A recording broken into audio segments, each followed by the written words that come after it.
Juliette. Donc, notre prochaine intervenante, Anne-Marie Taravella, va nous présenter une communication intitulée La traduction automatisée, productivité et gestion des risques. Anne-Marie est traductrice agréée et chargée de cours à l'Université de Sherbrooke et à l'Université de Montréal. Elle mène des recherches sur l'amélioration des processus de traduction par l'intégration des outils de traduction automatisée. À vous la parole, Anne-Marie. Merci beaucoup, Renée. Je vais commencer. Bonjour, d'abord par vous saluer tous, vous dire combien je suis contente de vous voir et par partager mon écran. Tout ça presque en même temps. De façon non traditionnelle, ma première diapositive sera le support d'un test. En accord avec Émilie, nous avons décidé de commencer par vous faire ce petit test technique, parce que s'il n'est pas concluant, eh bien, je sauterai la diapo, ce n'est pas grave. Émilie, est-ce que je vous laisse guider le test? Oui, alors si j'ai bien compris, vous voudriez que j'affiche un tableau blanc et qu'on vérifie si les participants peuvent annoter? Je n'ai même pas besoin du tableau blanc finalement quand il y aura la diapositive à l'écran, comme celle-ci. Il suffit qu'ils annotent.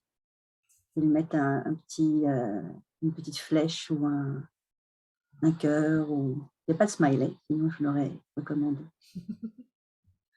Non, moi, je ne vois pas de façon d'annoter directement. Oui, on ne voit pas l'option annoter, annotate dans les barres de menu. Exactement. L'option n'a pas été activée probablement. Eh bien, le test est concluant. Nous avons une réponse. Nous ferons autrement. Voulez-vous qu'on essaie avec un tableau blanc ou vous aviez besoin? C'est à ça que ça sert. Non, il n'y a pas de problème. C'est un petit sondage. Donc, je le ferai simplement à l'oral, à l'ancienne. Alors, c'est parti.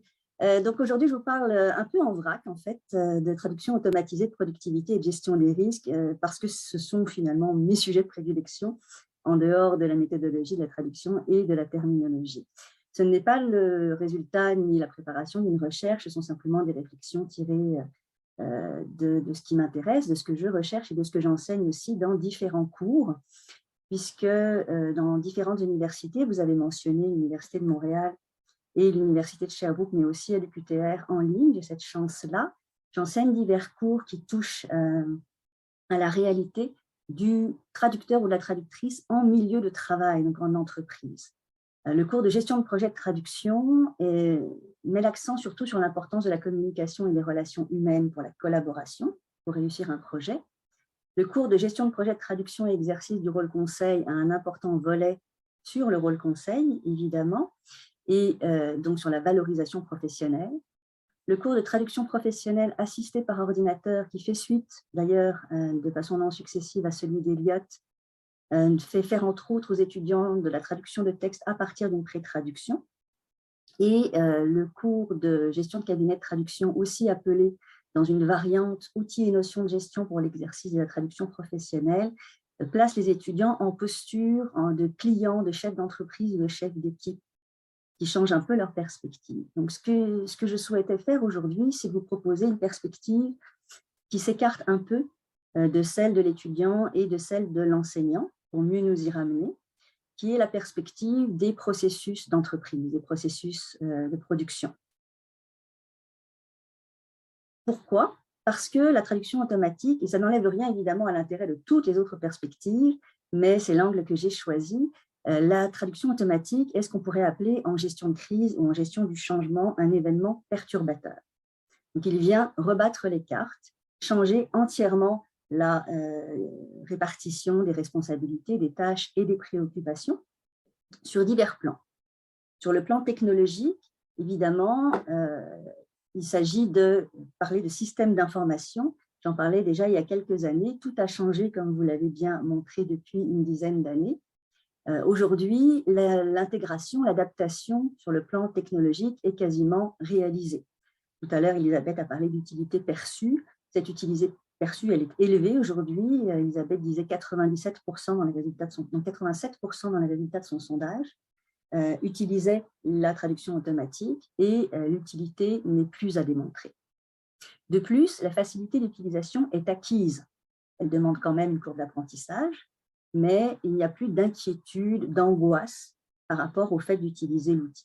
Donc ça, c'est la bonne nouvelle. Sur le plan des processus, de ce qui se passe dans une entreprise pour faire sortir une traduction quand on y a fait entrer un texte de départ. C'est ça le processus qui se passe entre l'entrée et la sortie. L'intégration de la technologie langagière en est à ses tout débuts. L'outil de traduction automatique en particulier est perçu comme un instrument uniquement facilitant. Or, j'insiste sur le mot perturbateur, ça n'est pas que facilitant, évidemment. Et donc, il faudra se poser la question de la refonte des processus. Jusqu'ici, on ne se la pose que peu. Plusieurs grands cabinets ont déjà mis en place des changements tout à fait pertinents, mais ils sont peu communiqués et peu pris comme modèle. Sur le plan professionnel maintenant, moi, en tant que traductrice professionnelle exerçant mon rôle conseil, la perturbation est vraiment importante et peut mener à une crise ou à des opportunités. Et j'utilise le mot entaché d'anglicisme exprès parce que c'est le jargon de la gestion du changement, évidemment. Et il n'en tient pas qu'à nous d'en faire une crise ou une opportunité, il en tient évidemment à l'ensemble des acteurs du processus, les clients, les donneurs d'ouvrage, les traducteurs, la société et les enseignants, évidemment. Donc, sur le premier plan, ça va, c'est plutôt bien avancé. Sur le deuxième plan, on ne sait pas encore où ça va. Et sur le plan professionnel, c'est carrément le mystère. Donc, c'est là mon petit test. Je voulais vous faire tamponner des petits cœurs là où vous étiez d'accord. Mais c'est un... vous allez me... Je ne sais pas comment faire. Tiens, je vais vous mettre en grand écran et puis vous allez me dire si vous êtes d'accord en levant les mains, en dansant la samba, que sais-je. Alors, pensez-vous que la productivité soit exprimée en mots par heure? Il n'y a pas de piège, il n'y a pas que des vrais, il n'y a pas que des faux. Alors, oui, on en a quand même quelques-uns, mais tout le monde n'est pas d'accord. Pensez-vous que la productivité soit exprimée en dollars par heure? Je vais mettre ma liste des participants pour voir vos petits crochets. D'accord, donc là aussi, c'est diversifié. Pensez-vous que la hausse de productivité revienne à augmenter le nombre de mots par heure? Il y a une cohérence à avoir par rapport à la première question. D'accord. Et pensez-vous qu'il soit difficile d'estimer le gain de productivité permis par mes technologies langagières? Et là, monsieur Barabé, je vous dis directement, vous êtes obligé de lever la main. Il est difficile d'estimer le gain de productivité. C'est grâce à vous que je me suis intéressée à la question il y a de cela 13 ans. Alors oui, donc pour cette question-là, c'est clair, la réponse est oui. Et pour les autres, c'est moins clair. Vous avez eu tout à fait raison d'hésiter. D'abord, de quoi parle-t-on quand on parle de productivité? On peut parler effectivement d'un ratio entre la quantité produite et le temps passé à cette production. C'est la plus communiquée, la plus connue, c'est celle à laquelle on pense en premier, donc combien de mots par heure. Mais déjà là, augmenter la productivité, ça peut vouloir dire augmenter le nombre de mots, mais ça peut aussi vouloir dire diminuer le temps nécessaire. Et ce sont deux choses très différentes, contrairement à ce qu'on peut croire au premier abord, parce que si on ne fait qu'augmenter le volume, et bien sûr, on diminue le temps, ça c'est mathématique, mais si on consacre le temps gagné à continuer à faire traduire les traducteurs, eh bien, ils ne font que plus travailler. Il n'y a aucun gain de productivité pour les traducteurs. Il n'y a qu'une augmentation du volume produit pour la même quantité de temps. On peut également parler de volume, de productivité en valeur, non pas en volume cette fois. C'est-à-dire quel montant, quel chiffre d'affaires génère-t-on en un temps donné. Et là, ce que j'aime bien dans la diversité des productivités, c'est qu'on peut augmenter sa productivité, par exemple, sans augmenter la quantité produite par heure de chaque traducteur, mais en augmentant le tarif horaire. Les mathématiques, là aussi. Et ce ne sont que deux exemples. Il y a encore des distinctions entre la productivité unitaire, la productivité globale de l'entreprise. Il y a plein de façons de faire varier la productivité et donc plein de façons de la faire augmenter. Sur le plan de l'efficacité, évidemment, l'efficacité et la productivité sont liées. D'ailleurs, les trois sujets, productivité, efficacité et risque, sont bien entendu liés. L'efficacité, elle est souvent définie comme étant le rapport non pas entre production, quantité et temps, mais entre résultats et ressources. Dans quelle mesure obtient-on des résultats rapidement avec le moins de ressources possible? C'est une des définitions courantes de l'efficacité. Alors, quels résultats souhaite obtenir l'entreprise? Là encore, c'est très varié. L'entreprise peut avoir comme priorité d'augmenter la qualité. On en a beaucoup parlé, on en parlera encore beaucoup, il le faut. Elle peut aussi avoir comme objectif d'augmenter sa réputation. Il va bien sûr avec la qualité, mais il va un peu moins avec l'augmentation de la productivité en volume. Elle peut vouloir augmenter sa part de marché en fonction de son positionnement stratégique. Si elle se situe dans le haut de gamme, elle veut se positionner, elle doit obtenir de la part de marché en haut de gamme, et pas nécessairement en volume. Elle peut vouloir augmenter son chiffre d'affaires, c'est la stratégie de la RAMA. C'est possible aussi.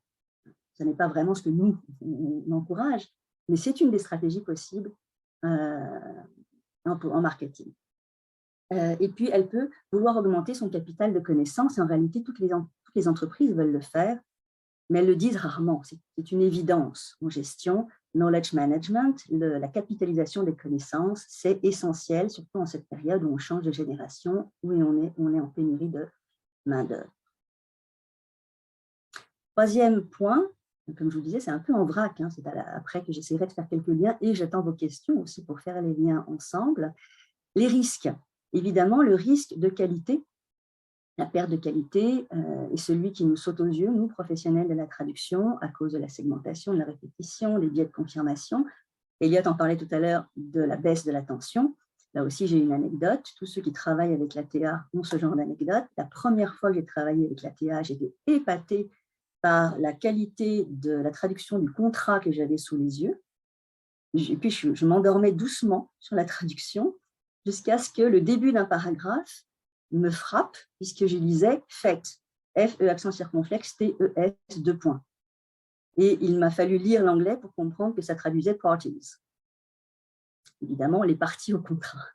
Alors, c'est le genre de choses qui frappent l'imaginaire des étudiants. On garde ces anecdotes précieusement, mais on en a beaucoup parlé et c'est un autre angle que je voulais adopter.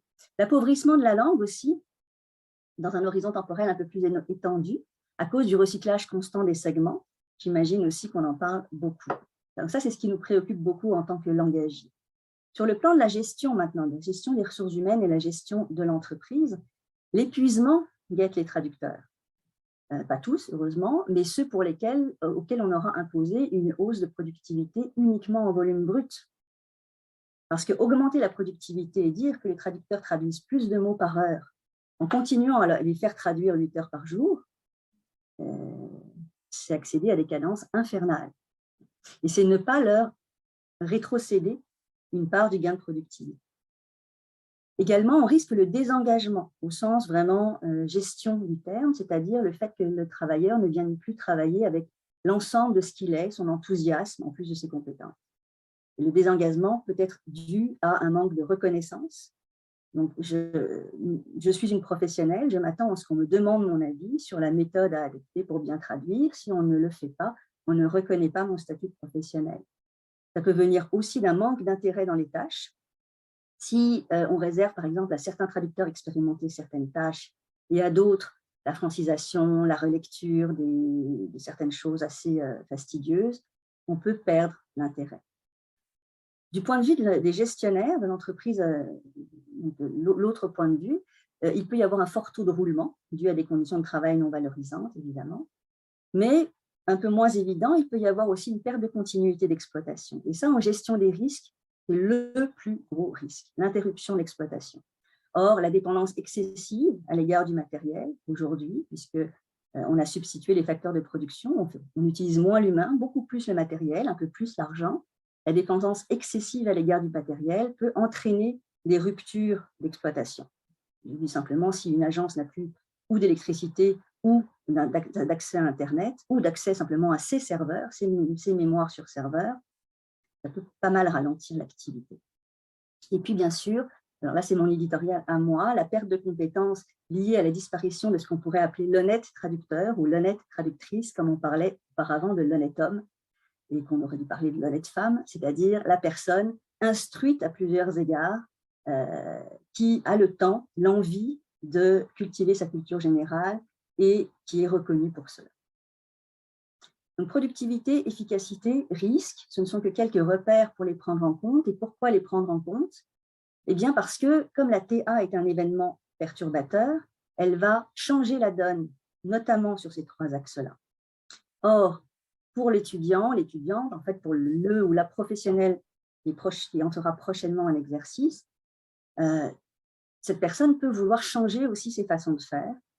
Sur le plan de la productivité, il faut observer sa propre productivité, déjà, pour savoir si elle l'a augmentée ou pas. Il faut savoir à quoi on en était au départ.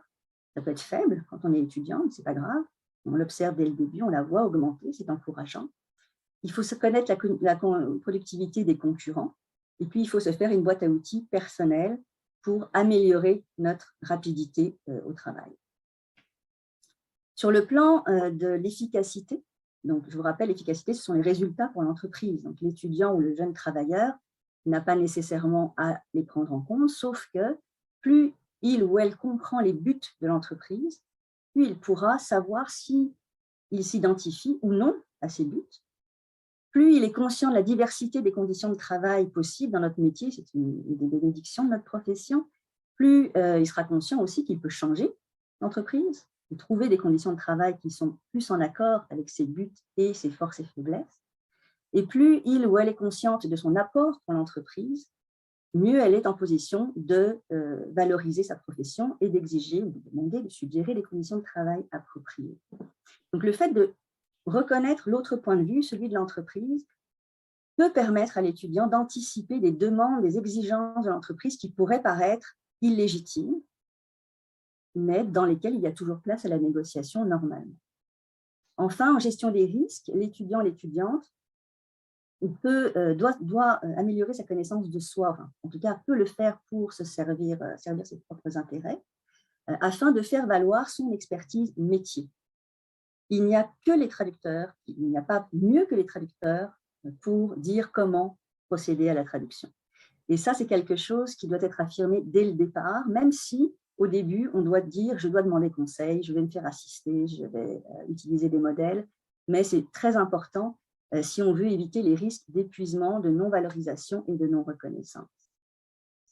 En conclusion, ce n'est qu'une conclusion pour apporter la logique de ce raisonnement-là. Après, il y a beaucoup à faire ensuite pour l'étayer, pour le prouver.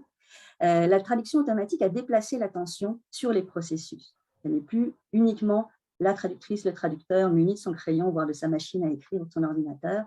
C'est l'ensemble des processus de production des traductions dans l'entreprise. Donc, la gestion reprend une place très apparente pour assurer l'efficacité. D'un coup, les gestionnaires semblent tout savoir sur la traduction pour dire comment il faut la réaliser, dans l'intérêt de l'entreprise, bien sûr. Et ce changement crée de nouveaux risques pour diverses parties prenantes. Notamment, la pression excessive sur la productivité en volume crée d'importants risques pour les étudiants. Et c'est pourquoi, en tant qu'enseignante, j'essaye et je propose que nous essayions consciemment, en fait, parce que nous le faisons tous déjà, à les aider à s'adapter en anticipant ces risques, en prenant en compte, en se faisant un peu violence pour prendre en compte le point de vue de la gestion, le point de vue de l'entreprise et parler le même jargon, la même langue que les gestionnaires qui peut-être voudront leur imposer ces changements d'une certaine façon. Merci pour votre attention. Merci beaucoup, Anne-Marie. Je suis persuadée qu'il doit y avoir des questions.